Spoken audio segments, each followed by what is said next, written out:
Hi there, I'm John Niyo with the Detroit News, here with my colleague Chris McCosky for a Lions draft preview. We're 2 weeks away and Yep. full of information. I'm sure we know exactly what they're Well, going to do, right? I have all 7 picks. Sure. I Okay. mean, Well, I why don't can't you give just lay that them out. out for everybody? No, Yeah. that would ruin it for everybody. Okay. Why would I All want right. to do that? No, we try to break this down. We won't so much get into the prospects themselves here, but we want to talk about needs. Right. And the way I have it broken down, and you can correct me if I'm wrong, because I know you will. Right. Is I broke it down. Obviously, defensive back is the number 1 need. I put offensive line number 2, even though that's probably not how they're going to draft it. Defensive line 3rd, and then I combined running back and wide receiver. They do need running back depth. They do need a 4th wide receiver. Those would be mid to late round picks. And as they will be sure to tell us many times between now and then, they're not going to draft for need. Well, no, they won't. Now they've modified it this year to say that But they are now no longer just they won't reach for a need. Yeah, they won't reach for a need, and they're not just filling out a roster anymore. They're, Right. They are really targeting some needs. And without because question, they've got a much better roster than they had before. Absolutely. And if there is a defensive back that's high on their board at 23, even if it's not the highest, if it's within maybe 1 or 2 guys, they're going to take the cornerback, or even if Mark Barron is there, the safety, because they would love to have that guy on their team as well. But when you look at DBs, John, you got no cornerback under contract Right. after this year. After this year. So and then Chris Houston's coming off another year where injuries were a concern. Big time concern. The other guys, they like Aaron Berry, who's also coming off another year where injuries were a problem. They like his ability, Cover ability, his yeah. cover ability. But yeah, they need a young guy that they can groom and be a starter. they brought in Jacob Lacey, who he's going to maybe replace Eric Wright. I think Right. Barry will replace Eric Wright, and I think Lacey sounds to me like a slot defender. Good tackler, great tackler, pretty tough in press coverage. But again, they need to upgrade, and they can get a starter there Right. at 23. Hopefully, if Stephen Gilmore or Drake Kirkpatrick or somebody like Right. that is there. Now, and you mentioned DB, you mentioned safety. Safety's another issue where Amari Spivey, obviously, Questionable. He hasn't had a full off season yet to learn how to play safety. Right. So they're going to give him another chance this year, obviously, to prove that he's the guy. But Yeah, they still like him, but yeah. nonetheless, that's another position where they could use a young guy.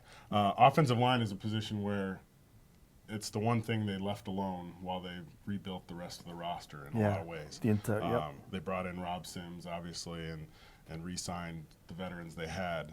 They also did that this offseason, re-signing Jeff Backus. But everybody, I think, agrees, including the front office publicly, has said we need to start grooming a young guy. And they've got Jason Fox, they've got They're not giving Corey up on him. Hilliard. They're not giving up on those, but they need a tackle, I would think, and also a guard. The problem to is at groom. 23rd, do you really get a value taking that kind of if it's a Mike Adams kid out of Ohio State, I think he projects to be good value at 23. Right. Jonathan Martin, there's so much different talk about him, like that he's soft, he's not ready to play for. He's a project guy.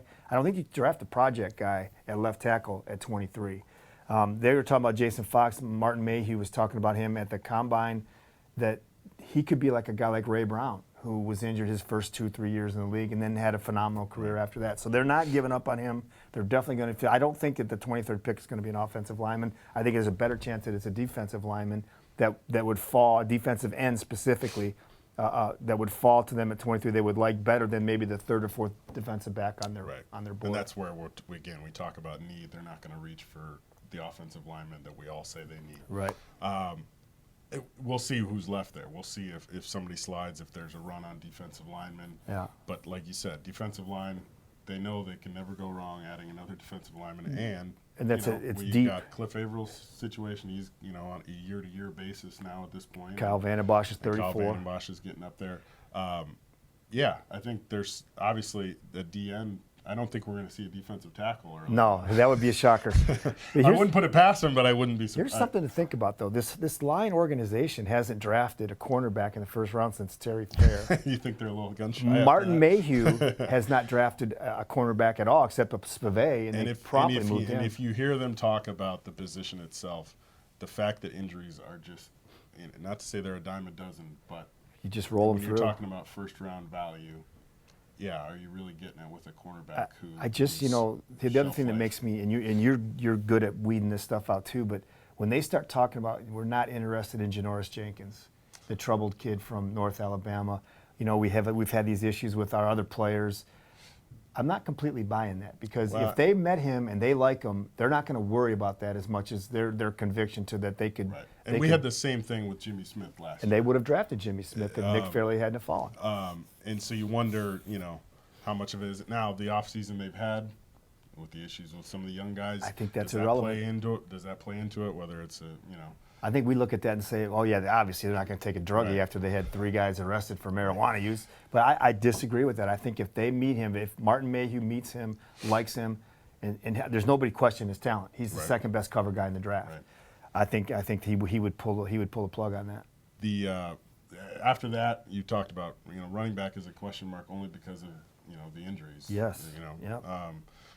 LaSure's coming off an Achilles, so there's really no telling, although everything sounds like it's going well. Yeah. Javid Best with the concussions. He's 1 hit away from, he's still not really cleared to play yet. Right. He's cleared to work out and everything else. But Kevin Smith is back as sort of an insurance policy. And Joik Bell. And Joik Bell. That's a need. Do you draft it in day 1 or day 2, or do you find a running back on the 3rd day and Trenton Richardson falls to 23. I don't think that's going to happen. That's not going to happen. But no, I think wide receivers and running backs are mid to late round guys. I really do. I mean, even Michael James is not projected to be above 3rd round, right? So, and that's the guy they like. They brought him in from Oregon. Wide receiver, you mentioned it. You're right. The 4th. Still don't have one. They still don't have that. Still don't fourth have receiver. And they've tried with Derek Williams in the 3rd round a few years ago, and that didn't pan out. No. And Maurice Stovall and company last year. But Titus Young obviously did pay off last year, and I think if they could find another. Yeah. And here's the other thing to think about. They have 7 picks.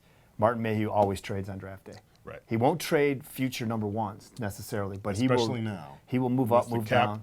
Concerns they're going to have going forward. These draft picks are, if they weren't gold already, they are now. Yeah. The question is, I'm surprised we haven't seen a trade yet this offseason from Martin Mayhew. I think that's what I thought, and they did try. But yeah, draft day, we haven't had one yet where he hasn't made a deal. Last year he tried to move up to get up really high in the draft to get from Arizona. Thank you, that guy. And he couldn't do it. He was going to give him part with the number 1. Right. And he won't do that from 23 to get up to the top 6. I don't think we'll see one on the first day this year. But you're right. I think draft day trades are what we're going to see as much as anything. And last year we saw plenty of it from these guys. Yeah. They have 7 picks. They don't have a 6th rounder. They have 2 in the 7th. 2 in the 7th. Keep us there longer on the 3rd day. Thank you. But I think for Lions fans, I think it's going to be fun this year because we've had a sort of a foregone conclusion up until last year. We didn't know who they were going to, for the first time, we didn't know who they were going to draft, and I think fans enjoyed that. Especially when it was Nick Fairley enjoyed arguing about a pick, for a change, and I think they're going to get ample opportunity this year. There are a lot of people that want an offensive lineman. They're convinced we need to find another tackle. Just as many are convinced that it has to be a cornerback. And after watching those, especially the last few games last year, there are so many people out there that are convinced that it has to be a cornerback. Right. So we'll find out. Can't wait.